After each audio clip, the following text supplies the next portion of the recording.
পরদিন সকালে ঘুম থেকে উঠে প্রথম যে কথাটা মনে হলো নবকুমারের, তা হলো বাড়ি ফিরতে হবে। আর কিছু না হোক, এই কাপালিকের সান্নিধ্য থেকে দূরে যাওয়ার জন্য হলেও যত তাড়াতাড়ি সম্ভব কেটে পড়তে হবে এখান থেকে। কিন্তু ভাবা যত সোজা, করা তত সোজা নয়। এই পথহীন বনের ভেতর থেকে কি করে বের হবে ও? কি করেই বা পথ চিনে বাড়ি যাবে? কাপালিক নিশ্চয় পথ জানে, জিজ্ঞেস করলে কি বলে দেবে? বিশেষ করে এখনো পর্যন্ত ওর সঙ্গে কোনো খারাপ ব্যবহার করেনি কাপালিক, তাহলে কেন ভয় পাচ্ছে ও? এদিকে কাপালিক আবার দেখা না হওয়া পর্যন্ত কুটির ছেড়ে বেরোতে বারণ করে গেছে। লোকটার অবাধ্য হওয়া কি ঠিক হবে? শুনেছে কাপালিকরা নাকি মন্ত্র বলে অনেক অসাধ্য সাধন করতে পারে, সুতরাং তার সাথে আবার দেখা হওয়ার আগে কুটির ছেড়ে বেরোনো অনুচিত। এইসব নানা কথা ভেবে আপাতত কুটিরে থাকবে বলেই ঠিক করল নবকুমার। সকাল গড়িয়ে দুপুর হলো। এক সময় সূর্য ঢলে পড়ল পশ্চিম কাছে। বিকেল হলো, এখনো দেখা নেই কাপালিকের। আগের দিন প্রায় উপবাসে কেটেছে নবকুমারের। আজ এ পর্যন্ত খাওয়া জোটেনি তার। খিদেই প্রাণ বেরিয়ে যাবার জোগাড়। কুটিরে যে সামান্য ফলমূল ছিল তা কাল রাতেই শেষ হয়ে গেছে। এখন বাইরে বেরিয়ে ফলমূল বা অন্য কোনো খাবার জোগাড় না করলেই নয়। কুটির ছেড়ে বের হলো নবকুমার। তখন সন্ধে হতে সামান্য বাকি। কুটিরের আশেপাশেই বালির ঢিবি চোখে পড়ল ওর। বালিতে জন্মে এমন দু একটা গাছ দেখা গেল সেগুলোর ওপর। কিন্তু কিছু গাছে ফল ধরে আছে। তাড়াতাড়ি একটা গাছের ফলের স্বাদ নিয়ে দেখল বাদামের মতো চমৎকার খেতে। আর পায় কে নবকুমারকে? ওই ফল খেয়ে পেট ভরালো সে। বালির ঢিবিগুলো চওড়ায় খুব বেশি নয়। সামান্য একটু হেঁটেই পেরিয়ে গেলেও ও সে জায়গাটা। তারপরেই ঘন বন। সেই বনের ভেতর ঢুকে এগিয়ে চলল নবকুমার। অচেনা জঙ্গলে খুব সহজেই পথ ভুল হতে পারে। নবকুমারেরও তাই হলো। কিছুদূর আসার পর আশ্রম কোন দিকে আর ঠিক করতে পারলেন না। মনে মনে একটু চঞ্চল হয়ে উঠল ও। এলোমেলো হেঁটে বেড়ালো আরো কিছুক্ষণ। হঠাৎ গম্ভীর সাগর গর্জন কানে এলো। বুঝতে পারল নবকুমার কাছেই সমুদ্র। শব্দ লক্ষ্য করে এগোলো ও। কিছুদূর হাঁটার পর একটা ঝোপের বাইরে এসেই দেখল সামনে সাগর। দিগন্ত বিস্তৃত নীল সমুদ্র দেখে হঠাৎ করেই খুশি হয়ে উঠল নবকুমারের মন। পাড় থেকে নেমে এলো সৈকতে। নিশ্চিন্ত মনে বসে পড়ল বালির ওপর। ফেনালো নীল অনন্ত সমুদ্র। যতদূর চোখ যায় জল আর জল। ছোট ছোট ঢেউ আপন মনে মাথা তুলছে, আবার হারিয়ে যাচ্ছে জলের তলে। সূর্য ডুবতে বেশি বাকি নেই। কমলা হয়ে এসেছে পশ্চিমের আকাশ।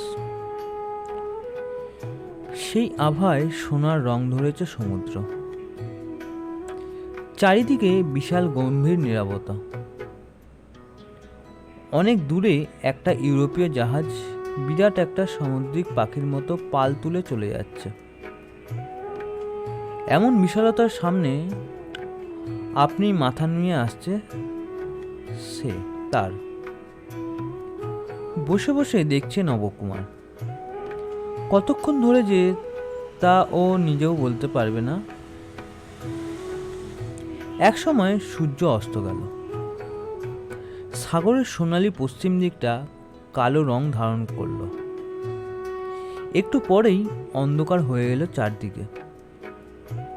এবার নবকুমারের চেতনা হলো কাপালিকের কুটির খুঁজে বের করতে হবে। লম্বা একটা শ্বাস ফেলে উঠে দাঁড়ালো ও।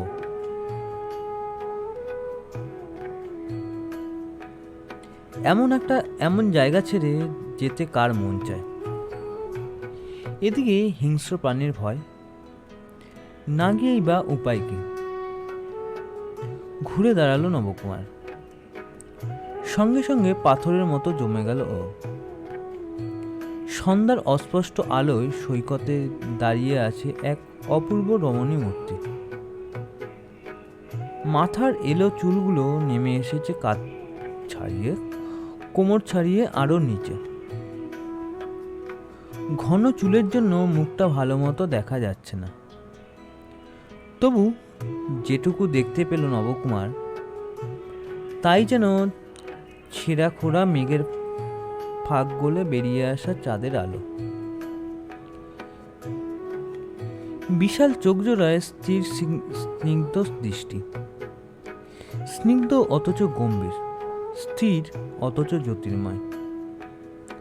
সূর্য কিরণের তেজ নেই তাতে, যা আছে তার সাথে চাঁদের কোমল আলোরই কেবল তুলনা চলে।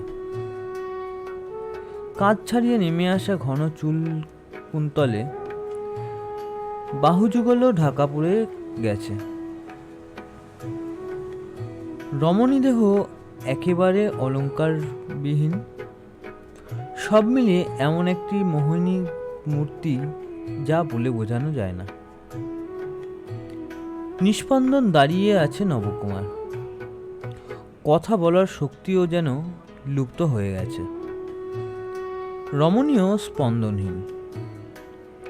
বিশাল চোখ দুটো মেলে পলকহীন তাকিয়ে আছে নবকুমারের দিকে। দুজনের মধ্যে পার্থক্য এইটুকু, নবকুমারের দৃষ্টি চমকে ওঠা মানুষের মতো। রমণীর দৃষ্টিতে তেমন কিছুই নেই, বরং একটু উদ্বেগের ছায়া যেন তাতে। দুজনেই তাকিয়ে আছে দুজনের দিকে। দুজনেই যেন ভাবনায় পড়ে গেছে কে আগে নীরবতা ভাঙবে। অনেকক্ষণ পর তরুণীর কণ্ঠস্বর শোনা গেল। মৃদুস্বরে জিজ্ঞাসা করল সে, পথিক, তুমি পথ হারিয়েছ? নবকুমারের হৃদয় বীণা বেজে উঠল এই কণ্ঠস্বরের সঙ্গে।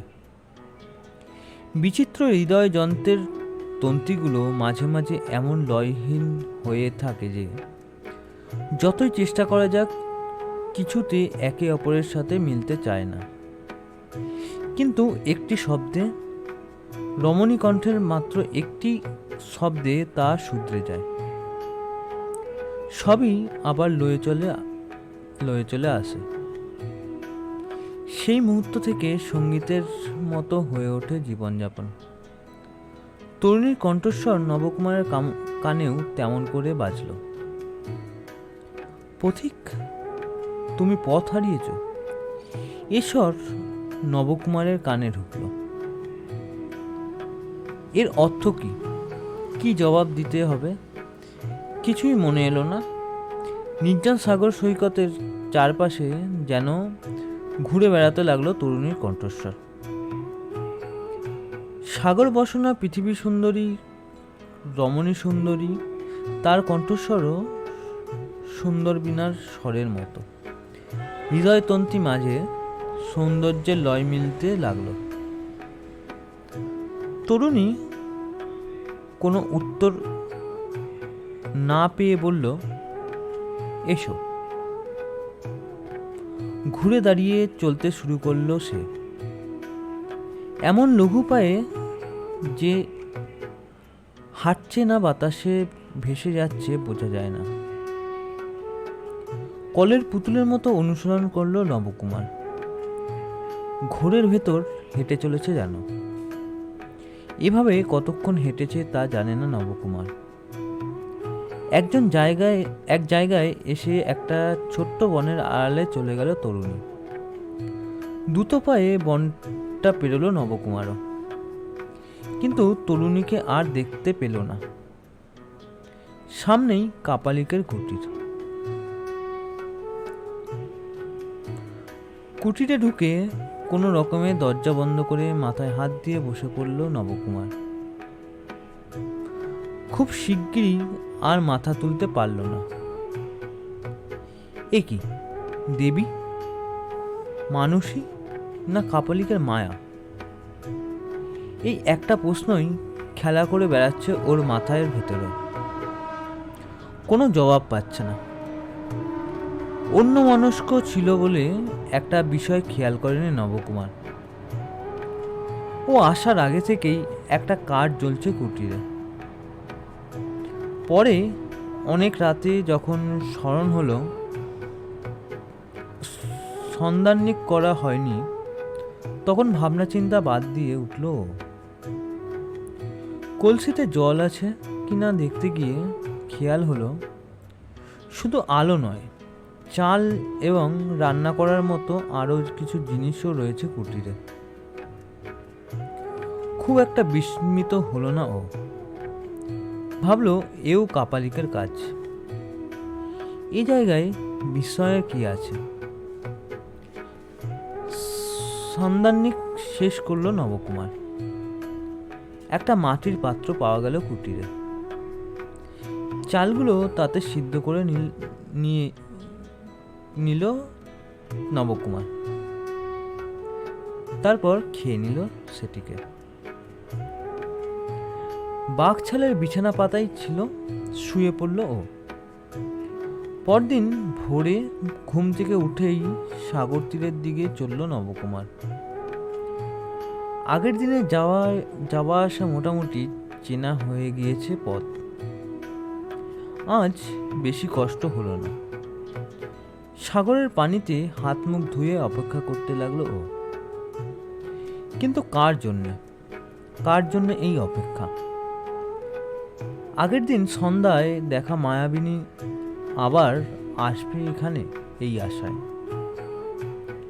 হয়তো হ্যাঁ, হয়তো বা না। যাই হোক না, সাগরটি ছেড়ে নড়তে পারল না নবকুমার। কাল সন্ধ্যার মতো বসে রইল সারাটা বেলা। দেখতে দেখতে বেলা অনেক হয়ে গেল। কেউ এলো না। তখন সৈকতেরই চারিপাশে ঘুরে বেড়াতে লাগলো নবকুমার।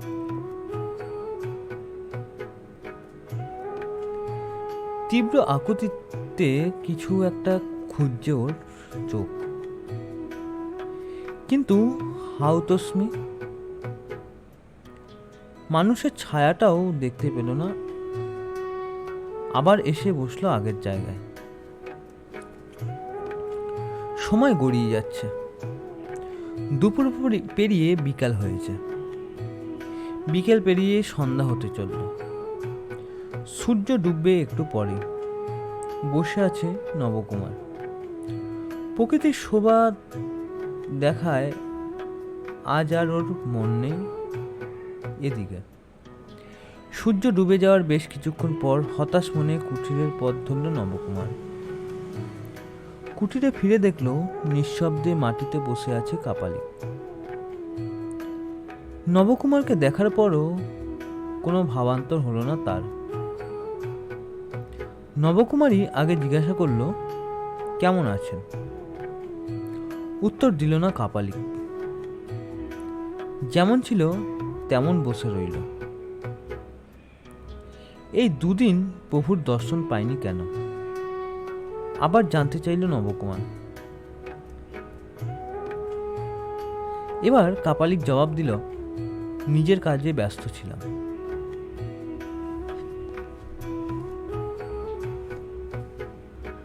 বাড়ি ফিরে যাওয়ার ইচ্ছা প্রকাশ করল নবকুমার। বলল, পথ জানি না, পাছেও কিছুই নেই, প্রভু সব ব্যবস্থা করে দেবেন, এই ভরসায় আছি। কাপালিক বলল, আমার সঙ্গে এসো। উঠে দাঁড়িয়ে কুটির ছেড়ে বেরোলো সন্ন্যাসী। বাড়ি ফেরার কোনো উপায় হয়তো এবার হবে, এই ভেবে পেছন পেছন চলল নবকুমার। সন্ধ্যার অস্পষ্ট আলো পুরোপুরি নিভে যায়নি এখনো। আগে আগে যাচ্ছে কাপালিক, কয়েক পা পেছনে থেকে অনুসরণ করছে নবকুমার। হঠাৎ একটা কোমল হাতের স্পর্শ পেল ও পিঠের ওপর। চমকে পেছন ফিরে যা দেখলো তাতে মুহূর্তে জমে যেন পাথর হয়ে গেল নবকুমারের শরীর।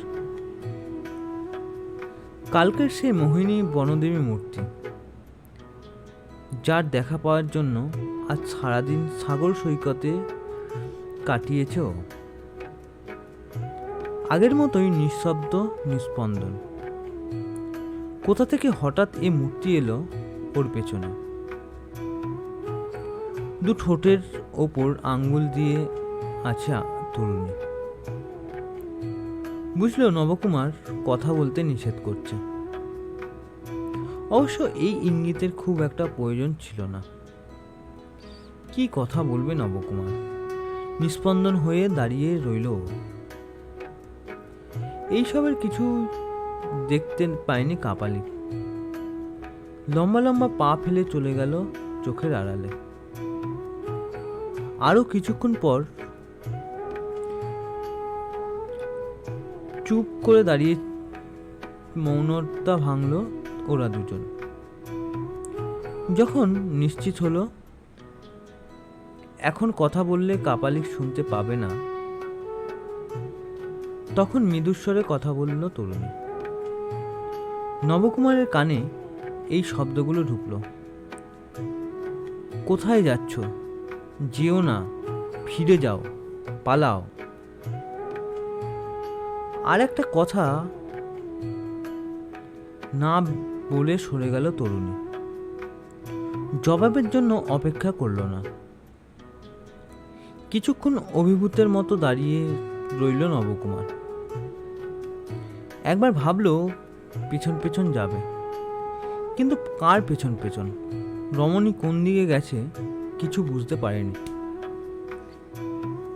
ভাবলো এ কালো মায়া, না আমারই ভুল হয়েছে। যে কথা শুনলাম সে তো ভয়ের, কিন্তু কিসের ভয়? তান্ত্রিকেরা সবই করতে পারে, তাহলে কি পালাবো? পালাবই বা কেন? সেদিন যখন বেঁচে গেছি আজও বাঁচব। কাপালিকও মানুষ, আমিও মানুষ, সুতরাং ভয় কি? এসব কথা ভাবছে নবকুমার। এমন সময় দেখল পেছনে তাকে না দেখে ফিরে এসেছে কাপালিক।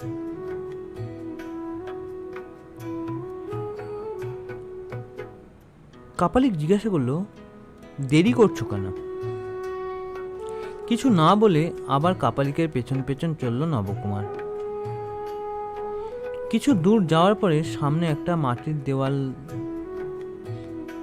কুটির দেখতে পেল। সেটাকে কুটিরও বলা যেতে পারে, ছোট বাড়িও বলা যেতে পারে। তার ঠিক পেছনেই বালিময় সাগর তীর। কুটিরের পাশ দিয়ে সেই সৈকতের দিকে চলল কাপালিক। নিঃশব্দে অনুসরণ করল নবকুমার। হঠাৎ সে খেয়াল করল একটু আগে দেখা সেই তরুণী দ্রুত তার পাশ কাটিয়ে চলে গেল। যাওয়ার সময় কানে কানে বলে গেল, এখনো পালাও, নরমাংস না হলে কাপালিকের পুজো হয় না, জানো না?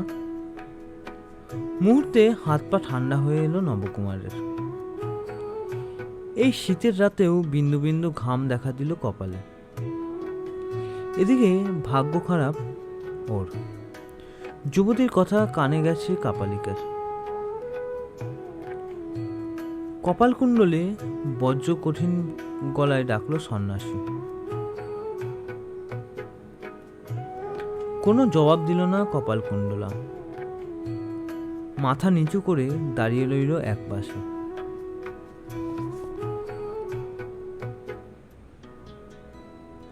পিছিয়ে এসে লোহার মতো শক্ত হাতে নবকুমারের হাত ধরল কাপালিক।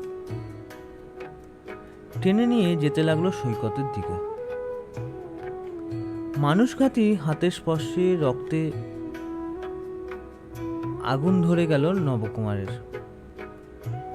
লুপ্ত সাহস ফিরে এলো আবার।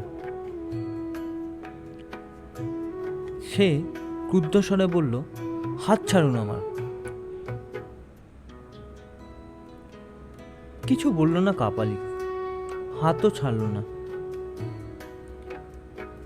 নবকুমার আবার জিজ্ঞাসা করল, কোথায় নিয়ে যাচ্ছেন আমাকে? কাপালিক বলল, পূজার জায়গায়। কেন? বলি দেওয়ার জন্য। তীব্র এক ঝাঁকুনিতে হাত ছাড়িয়ে নেওয়ার চেষ্টা করলো নবকুমার। যে জোরে ও ঝাঁকি দিয়েছে, সাধারণত কেউ হলে হাত ধরে থাকা দূরের কথা, ছিটকে পড়তো মাটিতে। কিন্তু কাপালিক সামান্য নড়ল না পর্যন্ত। নবকুমারের কবজি তার হাতেই ধরা রইল। উল্টে ওর হাতের হাড়গুলো মরমরিয়ে উঠল। শক্তি প্রয়োগে কাজ হবে না, বুঝল নবকুমার। কৌশলের দরকার। ঠিক আছে, দেখা যাক এই ব্যাটার দৌড় কত দূর ভেবে কাপালিকের সঙ্গে চলল ও। সৈকতের মাঝামাঝি পৌঁছে দেখল আগের দিনের মতো কাঠ জেলে বিরাট একটা অগ্নিকুণ্ড তৈরি করা হয়েছে। চারপাশে তান্ত্রিক পূজার প্রয়োজনীয় সরঞ্জাম সব সাজানো। মাথার খুলি ভর্তি আসবাবও রয়েছে।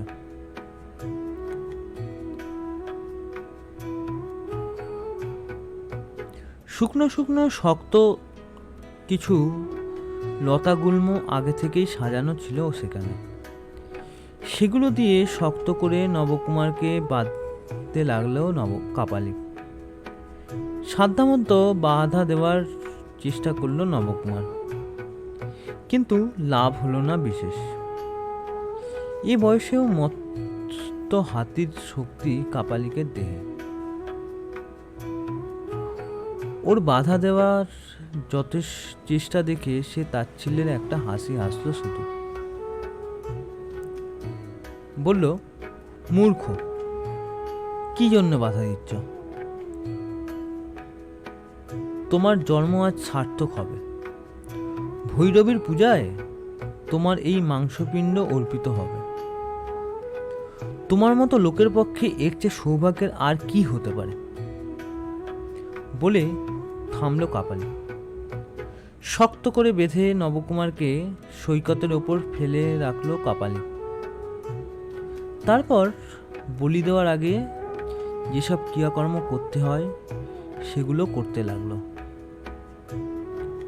বাঁধন ছেড়েবার চেষ্টা করছে নবকুমার, কিন্তু লাভ হচ্ছে না, সম্ভবত হবেও না।